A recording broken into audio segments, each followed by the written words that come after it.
지금 함께 인사 나누겠습니다. 앞뒤에 좌우에 계신 성도님들께 이렇게 사랑합니다, 축복합니다 인사 나누도록 하겠습니다. 사랑합니다, 축복합니다. 네, 한 주간 잘 지내셨습니까? 이렇게도 한번 인사드려 볼까요? 한 주간 잘 지내셨습니까? 네, 오늘은 예수님의 겨자씨의 비유를 살펴보려고 합니다. 말씀에 살피기 전에 한 가지 이야기를 나누고 싶은데요. 혹시 고양이 집사라는 표현 들어보셨을까요? 네, 고양이를 키우면서 이것저것 다 챙겨주고 먹여주고 입혀주고 돌보는, 마치 사람이 애완동물로 키우는 게 아니라 오히려 사람이 동물의 집사처럼 이렇게 행동하는 그런 것을 가리켜서 고양이 집사라고 표현하는데요. 사실 저는 고양이를 키우지 않습니다. 개도 키우지 않고요. 지금 봉선동에 살고 있는데 장성에 저희 시골집이 있습니다. 이 시골집에는 고양이도 키우지 않지만, 개도 키우지 않지만 고양이가 쉴 수 있도록 고양이 집과 고양이 밥그릇이 놓여져 있습니다. 키우지도 않는데 왜 고양이 밥그릇, 고양이 집이 있을까요? 사실 예전 한 가을에 길고양이가 저희 집 옆집의 마당에서 새끼를 낳아가지고 키우는 것을 보게 되었습니다.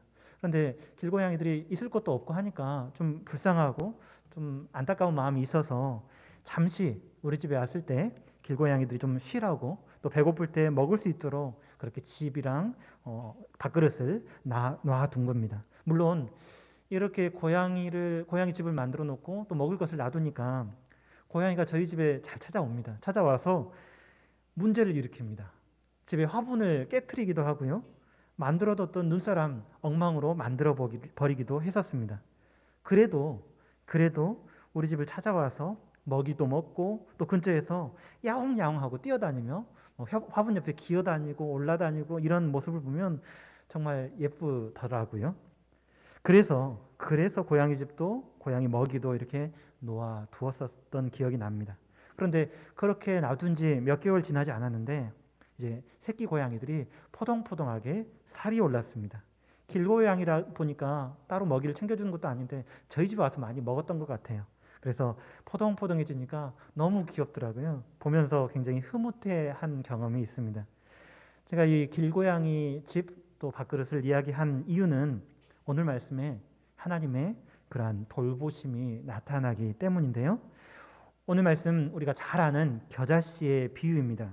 잘 아시는 것처럼 하나님 나라의 성장에 대한 비유의 가르침인데요. 오늘 말씀을 살피기 전에 간단하게 퀴즈 하나를 드리려고 합니다. 물론 우리 성도님들 답을 잘 아실 거라고 생각을 합니다. 물론 잘 아시더라도 손을 들지 말아주시고요. 아직 말씀도 표현도 하지 말아주시길 먼저 부탁드립니다. 쉬운 문제니까요. 문제는 이렇습니다. 겨자씨는 아주 귀하고 귀한 것일까요? 아니면 아주 흔하고 흔한 것일까요? 다시 한번 여쭤봅니다. 겨자는 아주 귀하고 귀한 것일까요? 아니면 아주 흔하고 흔한 것일까요? 물론 답은 다 잘 알고 계신 걸 알고 있습니다. 표현하지 말아달라고 그래서 부탁을 드렸죠. 이 답은 잠시 미뤄두고 겨자에 대해서 잠깐 말씀드리려고 합니다. 이스라엘의 겨자씨는 노란색도 있고요, 검붉은 색도 있습니다. 그래서 손에 올려보면 작은 모래알처럼 아주 작게 보입니다. 이 겨자씨를 땅에다가 심으면 마치 상추, 우리 성도님들 상추 키워보셨을까요? 이 상추처럼 그렇게 싹이 나고요, 조금씩 자라납니다. 그래서 이스라엘에서는 이 겨자잎을 샐러드로 먹기도 합니다. 이스라엘만 그런 게 아니라 우리나라도 먹더라고요. 저 광주 어느 대형마트에 쌈채소 판매하는 곳에 가봤는데 거기에 이렇게 붙어 있더라고요. 청겨자, 적겨자. 그런데 문제는 적겨자 밑에 청겨자 잎이 들어가 있고 청겨자 밑에는 적겨자 잎이 들어가 있어 잘못 전시된 것을 본 적이 있습니다. 그러니까 우리 성도님들 어쩌면 어디 식당에서든지 아니면 집에서라도 겨자잎을 드셔보셨을 수도 있을 것 같습니다. 혹시 우리 성도님들 대형마트 가시면 한번 쌈채소 판매하는 그 코너에 가셔서 혹시 겨자가 있다면 이것이 바로 예수님께서 비유로 하셨던 그 겨자 이파리구나, 그렇게 생각하시면 좋을 것 같습니다. 그렇게 잎이 쌈채소처럼 그렇게 잎이 나왔던 겨자가 이제 시간이 조금 더 지나서 더 자라게 되면 꼭 유채꽃처럼 피어납니다. 꽃대가 올라오고 노란색 유채꽃 아시죠? 제주도 여행하셨던 분들은 유채꽃 벌판을 보신 적이 있으실 겁니다. 네, 똑같습니다. 똑같이 그런 모양으로 생겼습니다. 그런데 겨자는 그보다 더 높이 자랍니다. 약 2m 정도까지 높이 자라고요. 그렇게 높이 자라고 나면 이제 꽃대가 단단해지게 됩니다. 그리고 겨자는 갈릴리 들판에서도 볼 수 있고요. 갈릴리 언덕, 구릉에서도 볼 수 있고요. 또 갈릴리 호수가 있지 않습니까? 호수 주변에 굉장히 많이 자라는 식물입니다. 그렇게 2월 말쯤에 되면 이스라엘 갈릴리 들판에 온 들판에 겨자 꽃이 핍니다. 그리고 아주 흔하게 볼 수 있는 것이 바로 이 겨자 그리고 겨자 꽃입니다. 그렇게 자라다가 이제 이스라엘의 날씨에 보면 우기가 있고요. 비가 내리는 우기가 있고 좀 쌀쌀한 우기가 있고 더운 건기가 있는데 우기에서 건기로 바뀌는 3월 말에서 4월쯤에 이스라엘에는 50일 동안 불어오는 계절풍이 있습니다. 이스라엘에서는 그것을 함신이라고 하기도 하고요. 시로코라고도 하는데 이 바람이 굉장히 뜨겁고요. 온도가 40도 정도 되는 열풍입니다. 거기다가 습도는 10% 미만으로 확 떨어져서 이 바람이 불면 온 들녘에 파랗게 자라나고 또 노란 꽃이 피어 있었던 이 들판들이 온통 다 말라버리게 됩니다. 그 후로 이제 여름이 되면 더 뜨거워지죠. 더 더운 여름 가운데 이제 식물들이 말라버려서 생물들이 살아가기 힘든 그런 환경이 됩니다. 바로 그때 온 들녘에 자라 있었던 이 겨자의 씨들이 지나가는 들새들에게 아주 귀한 양식이 됩니다. 그래서 새들이 이 더운 무더운 여름에 건기에 이 겨자 씨를 먹고 여름을 넘기게 되는 거죠. 이제까지 겨자가 어떤 식물인지 어떻게 자라나는지 말씀을 드렸는데요. 여기서 다시 한번 처음 질문을 생각해 보려고 합니다. 그렇게 질문 드렸죠. 겨자 씨는 아주 귀하고 귀한 것일까요? 아니면 아주 흔하고 흔한 것일까요? 라고 여쭤봤습니다. 답이 뭐죠? 지금 말씀하셔도 괜찮습니다. 네. 아주 흔하고 흔한 것이 바로 이스라엘의 겨자이고요. 겨자 씨입니다. 그런데 그 흔해 빠진 아주 흔하디 흔한 이 겨자 씨를 예수님께서는 하나님 나라를 비유하는데 사용하셨습니다. 본문 18절 말씀을 다시 한번 살펴보도록 하겠습니다. 본문 18절입니다. 그러므로 예수께서 이르시되 하나님의 나라가 무엇과 같을까? 내가 무엇으로 비교할까? 라고 말씀하는데요. 이 본문 가운데 제일 앞부분 그러므로는 앞의 말씀과 이어주는 말입니다. 그 앞에 어떤 내용이 있었는가 보시면 한번 성경 가지고 계신 분은 펼쳐서 보시면 좋을 것 같습니다. 18년 동안이나 귀신 들려 앓으며 꼬부라져서 조금도 펴지 못하는 여자를 예수님께서 고쳐주시는데요. 그 사건이 바로 10절부터 13절까지 나와 있고요. 그 뒤에 그에 대해서 반대하는 왜 안식일인데 병자를 고치느냐라고 반대하는 사람에게 예수님께서 가르치신 내용이 바로 그 뒤에 나와 있습니다. 예수님께서는 회당장의 반대에도 불구하고 귀신의 다스림을 받아 고통하는 여인을 안식일에 고쳐주신 것이죠. 그리고 나서 예수님께서는 하나님의 나라에 대해서 말씀하고 계시는 것입니다. 특별히 여기서 하나님의 나라라고 할 때 이 하나님의 나라는 하나님의 나라입니다. 그러니까 사람들이 산다고 해서 사람의 나라가 아니라 사람이 주인 되는 나라가 아니라 주인이 누구인가? 바로 하나님께서 주인이신 나라가 바로 하나님의 나라입니다. 그 하나님의 나라, 하나님이 주인 되신 그 나라를 예수님께서 어떻게 비유하셨는가? 오늘 보면 19절이 바로 그 내용인데요. 19절 말씀 함께 읽어보도록 하겠습니다. 함께 읽겠습니다. 마치 사람이 자기 채소밭에 갖다 심은 겨자씨 한 알 같으니 자라 나무가 되어 공중의 새들이 그 가지에 깃들였느니라. 아멘. 하나님 나라가 무엇과 같다고 예수님께서 말씀하십니까? 바로 사람이 자기 채소밭에 갖다 심은 겨자씨 한 알과 같다라고 말씀하셨습니다. 그냥 하나님 나라는 겨자씨 한 알과 같다라고 하신 것이 아니라 사람이 자기 채소밭에 갖다 심은 겨자씨 하나일 것 같다라고 예수님께서는 말씀하셨죠. 여기 채소밭이 뭘까요? 우리 성도님들 채소밭 있으십니까?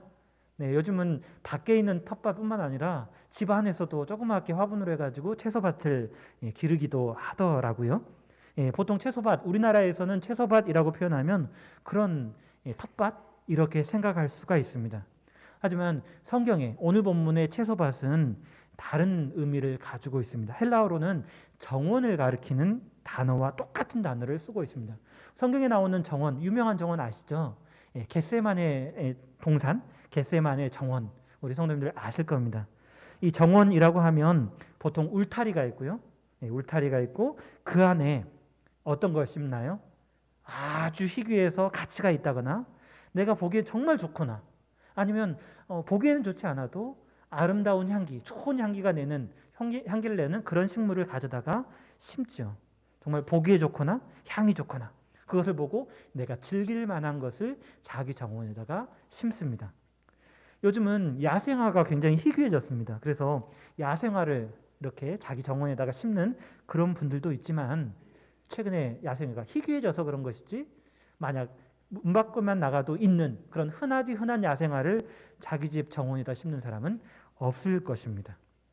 아마 이런 상황 가운데 겨자가 어떤 식물인지 충분히 알고 있는 이 이스라엘 사람들에게 예수님께서 이렇게 하나님의 나라를 이렇게 비유하시는 것을 들으면서 어쩌면 웃었을지도 모르겠습니다.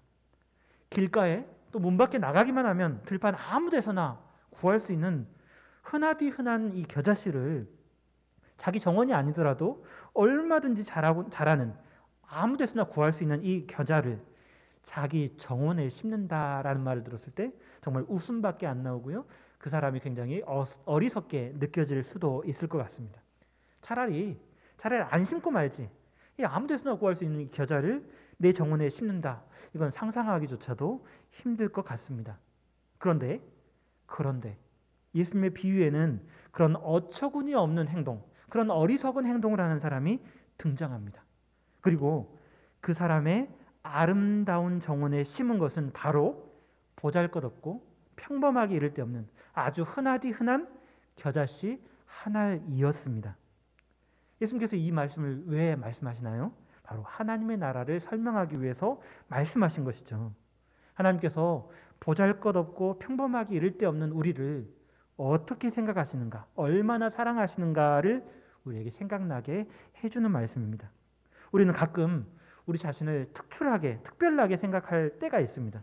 뭔가 옆에 있는 다른 사람보다 조금 더 잘난 것 같고 뭔가 특출난 그런 능력이 나에게 있는 것 같은 또는 뭔가 다른 사람과 다른 비범한 사람으로 그렇게 스스로를 여길 때가 가끔 있습니다.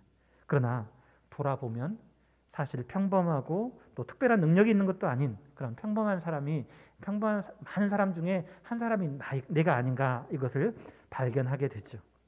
하지만 하나님께서는 사실상 평범하고 보잘것없다 할지라도 가장 귀하게 보십니다. 심지어 더 부족하고 더 모자라서 귀신 들려 허리 굽은 여인과 같다 할지라도 또 작은 풀같이 하찮은 그냥 메마른 나무처럼 정말 보잘것없다 할지라도 그 보잘것없는 것의 씨, 겨자씨처럼 아주 작고 작은 것이라 할지라도 하나님께서는 우리를 아주 귀하게 여기신다라는 사실입니다. 하나님께서 그렇게 우리를 귀하게 여기시는데 하나님께서 우리를 어떻게 귀하게 여기셨나요? 하나님께서 우리를 어떻게 사랑하셨습니까? 잘 아시고 계시죠? 네, 바로 독생자 예수님을 십자가에 내어주시기까지 하나님께서는 우리를 사랑하셨습니다. 죄 없으신 예수님께서 채찍에 맞아 피 흘리시고 나무에 매달리셔야만 하는 그 이유가 무엇인가요? 바로 나의 죄 때문에, 나의 허물 때문에 예수님께서 고통을 받으셨다라는 것을 성경은 우리에게 분명하게 보여주고 있습니다. 그리고 우리 주 예수님의 죽으심과 부활로 말미암아 하나님의 정원에 심겨진 것이 바로 겨자씨와 같은 우리다라는 사실입니다. 하나님께서는 마치 자기 정원을 돌보는 주인과 같이 관심을 가지고 우리를 돌보아 주고 계십니다. 우리는 예수 그리스도의 은혜 안에서, 예수 그리스도의 십자가 공로 안에서 하나님의 자녀로 하나님의 수양 아들로, 수양 딸들로 그렇게 존재가 변화되어졌고요. 하나님께서는 지금도 우리를 돌보고 계신다라는 사실입니다. 그 하나님, 그 은혜로우신 하나님께서 우리를 자기 정원에 옮겨 심으셨으니까 어떻게 될까요? 본문 19절 하반절에 보시면 그렇게 말하고 있습니다. 자라 나무가 되어 공중의 새들이 그 가지에 깃들였느니라 라고 말씀합니다. 하나님께서 심으셨습니다. 하나님께서 심으셨습니다. 우리 아이들이 혹시 씨를 받아가지고 키우는 이런 모습 본 적 있나요? 네, 새순이 나오고 뿌리가 나오고 조금씩 자라는, 우리 아이들이 키워도 아이들이 관심 갖고 물을 주고 하기 때문에 자라납니다. 물론 사람이 키우다 보니까 어떤 식물은 또 말라 죽기도 하는데, 저도 식물을 몇 가지 키웠는데 잘 자라는 것도 있고 잘 못 자라는 것도 있더라고요. 그런데 사람도 이렇게 정성을 기울이면 그 중에 일부는 자라는데, 살아계신 하나님께서 자기 정원에 옮겨 심으신 이 하나님의 나라는 어떨까요? 자라날 수밖에 없다라는 것입니다. 열매를 맺을 수밖에 없다라는 것입니다. 왜요? 하나님께서 돌보시기 때문에. 전능하신 하나님께서 옮겨 심으셨는데 자라지 않을 수가 있을까요? 그런데 가끔 한 번쯤 이런 생각을 할 때가 있습니다. 분명히 우리는 하나님의 자녀이고 하나님 나라로 들어왔는데 나는 왜 이렇게 성장이 더디지? 교회에서 하는 여러 가지 훈련들 받았는데 옆에 있는 장로님, 우리 권사님, 우리 집사님 정말 훌륭하게 잘 성장하시는 것 같은데 똑같이 훈련받는 나는 왜 이럴까? 왜 성장이 없는 것 같고 맨날 제자리 걸음만 하는 것 같아 보이지? 이런 생각이 들 수도 있습니다. 왜 그럴까요? 우리 식물이 자라나는 것을 기다리면 기다릴수록 더 더디게 느껴지죠. 마찬가지입니다. 내가 이렇게 성장하고 싶은데 이런 마음, 스스로 이렇게 기다리면 기다릴수록 더 더디게 느껴질 수 있다라는 것입니다. 하지만 우리 성도님들 기억하십시오. 큰 나무는 느리지만 아주 크게 자랍니다. 정말 1년, 2년 왜 이렇게 안 자라지? 라고 생각해도 큰 나무의 씨앗, 큰 나무의 줄기들은 시간이 지나면 반드시 자란다는 겁니다. 느릴 겁니다. 오히려 길가의 작은 풀들은 금방 자랐다가 금방 죽어버려요. 하지만 큰 나무는 느리지만 더 크게, 더 굵게 그렇게 자라난다라는 것을 생각하고, 하나님께서 나를 키우신다라는 것을 기억하시고 하나님 안에서 나는 반드시 잘할 거야 라고 믿고 신뢰하면서 주님을 바라보시기를 바랍니다. 우리 성도님들, 우리가 반드시 자라나는 이유가 있습니다. 왜 자라날까요? 왜냐하면 우리 안에 생명의 말씀이 있기 때문입니다. 우리는 죄와 허물로 이미 죽은 존재입니다. 아무런 소망도 없는 존재입니다. 하지만 예수 그리스도께서 십자가에서 생명 내오심으로 또 우리에게 생명의 말씀을 주심으로 말미암아 우리는 우리 안에 생명의 말씀을 간직한 존재입니다. 뿐만 아니라 오늘 본문의 겨자씨 하늘은 어디에 있습니까? 바로 하나님의 정원에 있죠. 하나님의 정원인데 주인이 누구이신가요? 하나님이시죠. 그럼 그 정원에 누가 관심을 가지실까요? 하나님께서 관심을 가지신다라는 겁니다. 하나님의 관심을 받는 하나님의 정원에 있기 때문에 자라날 수밖에 없다라는 겁니다. 사람도 자기 정원에 심은 식물이 잘 자라도록 신경을 쓰죠. 때로는 비료도 주고요, 거름도 주고요. 비료나 거름이나 비슷하죠. 어쨌든 그런 것들을 주고, 또 이렇게 추운 날씨가 되면 추운 겨울에 죽어가는 그런 식물들이 있다면 따뜻한 집 안으로 들이기도 하고요. 또 말라간다 싶으면 물도 주고요. 그렇게 하죠. 때로는 집 안에 들여놨다가도 햇빛을 너무 못 보는 것 같아. 오늘 날씨 참 좋네. 이렇게 생각을 한다면 또 따뜻할 때 밖에 내어서 빛도 세게 해줍니다. 사람도 그렇게 해서 식물이 잘 자랄 수 있도록 노력을 하죠. 그러면 하나님은 어떠실까요? 예수님께서 비유로 말씀하신 말씀 가운데 요한복음 15장에 하나님은 우리의 농부 되심을 이야기를 하고 있습니다. 정원의 주인 되신 하나님은 결코 게으르신 분이 아니시다라는 것입니다. 능력이 없는 분도 아니고 전능하신 분이 바로 우리 하나님이십니다. 그런데 간혹 열매를 맺지 않는 가지가 있을 수 있습니다. 그럴 때 요한복음 15장에 하나님께서는 열매를 잘 맺도록 다듬어 주시는 분이 우리 하나님이시라고 예수님께서는 그렇게 가르쳐 주셨습니다. 하나님이 그러한 분이시기 때문에 하나님의 정원의 겨자씨로서 우리는 자라날 수밖에 없다라는 것입니다. 예수님의 사랑, 하나님의 은혜로 말미암아 우리는 자라날 수밖에 없고요. 이미 어느 정도 자라나 있을지도 모르겠습니다. 또 그렇게 자라난 우리를 통해서 아직까지 예수 그리스도의 사랑을 알지 못한 영혼들에게 복음을 전하는 이 하나님의 나무, 하나님의 그렇게 귀하게 보는 그런 식물로 자라나 있고요. 또 계속해서 자라나게 될 것입니다. 오늘 본문 19절을 다시 한번 읽어보도록 하겠습니다. 19절 말씀입니다. 함께 읽겠습니다. 마치 사람이 자기 채소밭에 갖다 심은 겨자씨 한 알 같으니 자라 나무가 되어 공중의 새들이 그 가지에 깃들였느니라. 아멘. 방금 전에 말씀드렸던 것처럼 하나님의 정원에 심기운 겨자씨는 자라나고요. 자라서 나무가 되어서 공중의 새들이 그 가지에 쉬게 됩니다. 새들은 이 겨자나무에서 쉬고요. 또 겨자나무에서 겨자씨를 먹게 될 것입니다. 하나님의 나라는 이렇게 생명을 나누고 전하는 겨자씨와 같습니다. 자라난 겨자나무가 공중에 흔하디흔한 새들을 먹여주는 것처럼 예수 그리스도의 복음으로 변화된 우리의 삶이 하나님을 알지 못하는 세상 사람들에게 쉼을 주고요. 또 우리의 복음 전도, 나는 잘 못하는 것 같아. 정말 내가 이렇게 전도한다고 해서 될까? 이렇게 생각할지도 모르겠지만 우리의 작은 복음 전도가 하나님을 알지 못하는 세상 사람들에게 생명을 주게 되는 것입니다. 처음에 저희 집 마당에 고양이 집 만들고 또 밥을 놓아준다고 했는데 사실 고양이 집 만들어주는 게 쉽지만은 않더라고요. 집에 뭐 박스가 흔한 것도 아니고 그래서 쓸만한 고양이들이 들어가서 놀아도 튼튼할 만한 그런 쓸만한 박스를 구했고요. 또 비가 오니까 또 야외에 있다 보니까 금방 젖어버릴 것 같아서 또 비닐을 덮어서 방수 처리를 하고 또 바람이 들어가면 춥지 않을까 이런 생각 가운데 바람이 들어가지 않도록 신경을 많이 썼습니다. 그리고 또 밥을 먹고 나서 조금씩 고양이가 먹을 만한 것들로 따로 모아가지고 신경 쓰는 것도 굉장히 신경이 쓰이는 그런 일들이었습니다.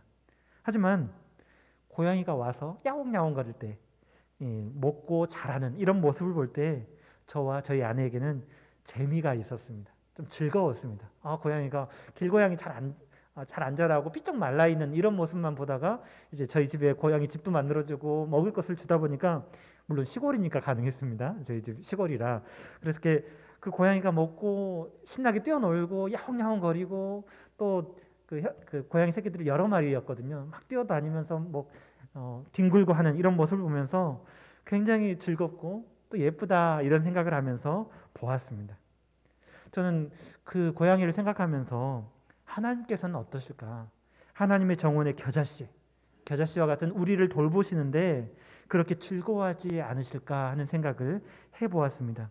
사실 저희 집 고양이도 아니고 그냥 길고양이인데 그 길고양이조차도 저는 귀엽고 예쁘게 여기는데 하물며 하나님께서 자기의 독생자 예수 그리스도의 피값으로 값을 치르고 사신 우리에 대해서는 어떻게 생각하실까? 이런 생각이 들었습니다. 이렇게 생각할 때 제게 떠오르는 성경 말씀 한 절이 있었는데요. 바로 스바냐서 3장 17절 말씀인데요. 함께 한번 읽어보도록 하겠습니다. 함께 읽겠습니다.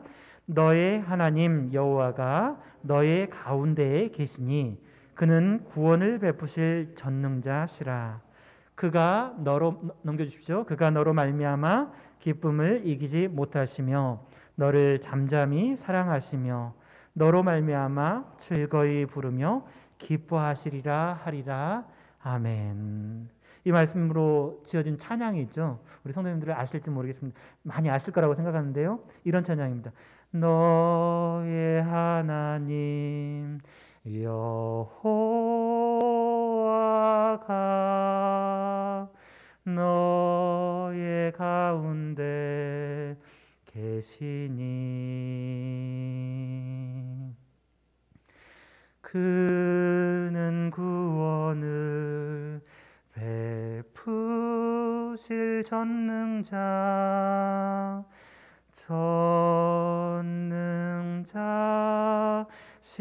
아시는 분은 함께 찬양하셔도 괜찮습니다. 그가 너로 인하여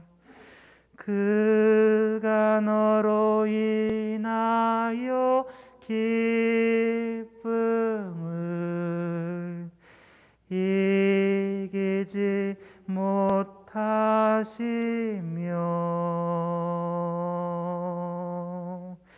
너를 우리를 잠잠히 사랑하시며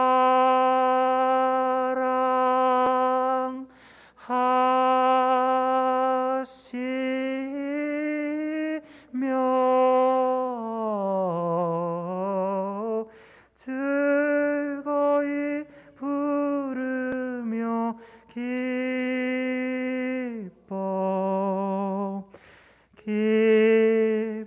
기뻐하시리라.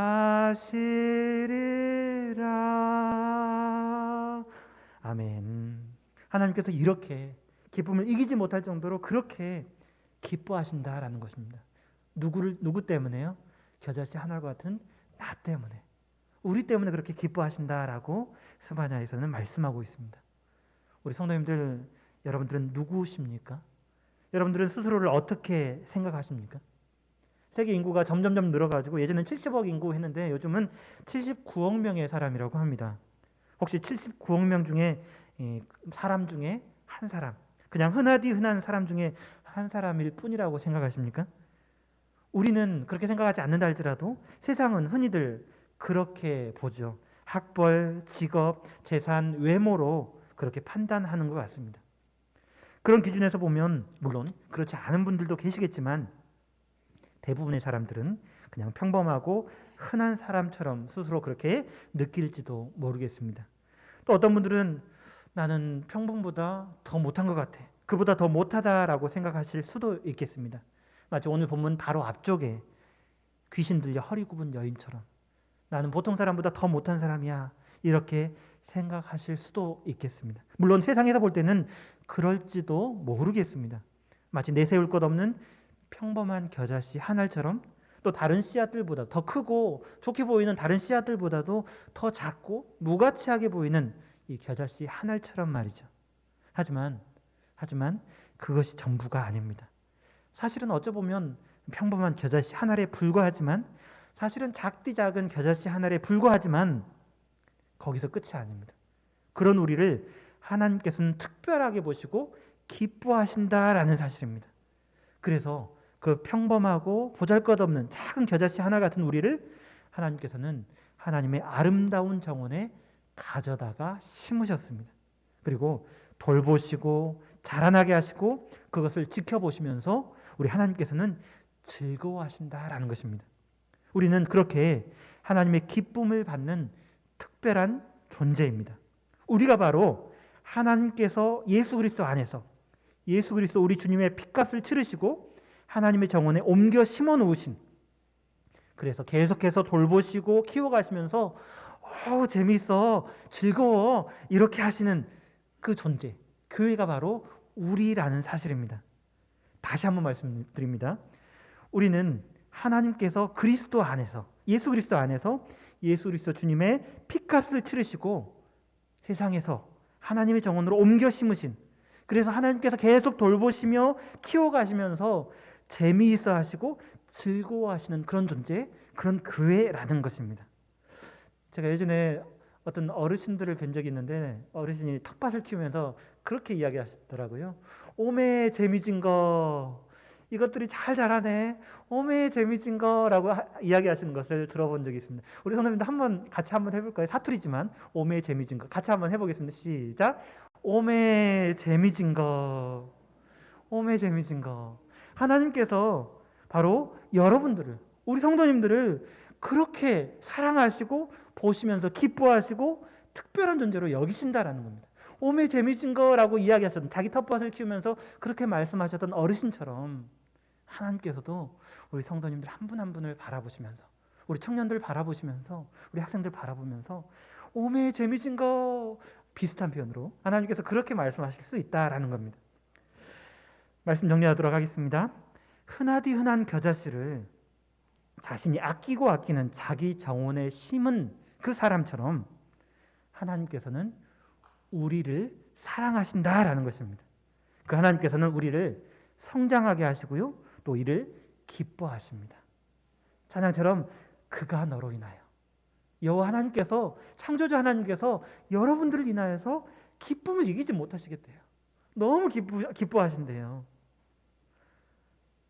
우리가 때로는 성장이 더디다 느낄 수 있습니다. 하지만 더딜지라도 하나님의 나라는 반드시 성장합니다. 왜요? 하나님의 나라니까요. 농부 되신 하나님께서 지키시고 잘하도록 하시니까요.